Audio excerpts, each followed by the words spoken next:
1917, something like that, 1916, he did all these drawings.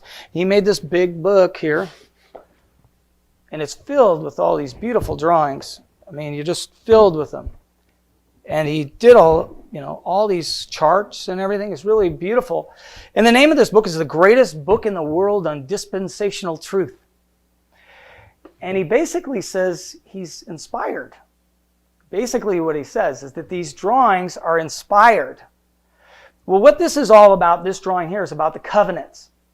So covenant is a promise to God, right? So he has all these covenants and all these arrows going all which way directions, right? Well, about 5 years ago, I redrew it. And it's identical to his. I drew it so I could see it better and everything.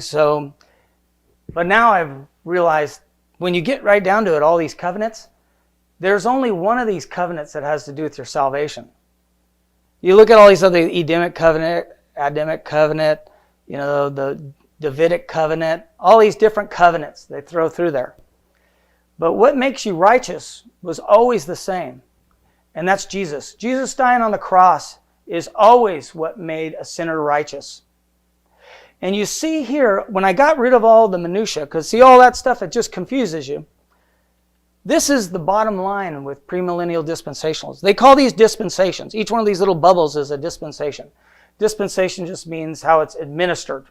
So what the main point I'm trying to bring here is what makes you righteous before God?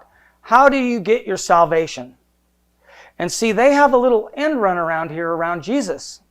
And this is what I want to point out, is this end run around Jesus. They're saying what they call the tribulation saints are going to have this other way, other than Jesus. They're going to build a new temple. They're going to build a whole new temple, and they're going to start sacrificing animals, and that's how they're going to atone for their sins during the tribulation.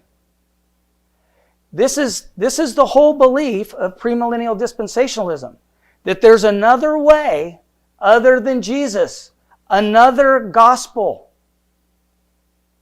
And to me, this is heretical.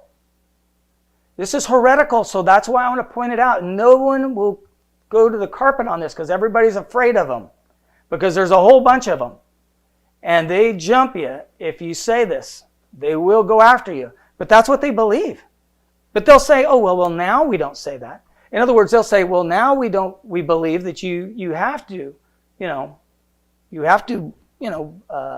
go through Jesus to be saved. But in the tribulation, they have this new way, this little end run around Jesus. Jesus, the covenant of Christ is an everlasting covenant. There's no other way. It's the only way ever. It's the only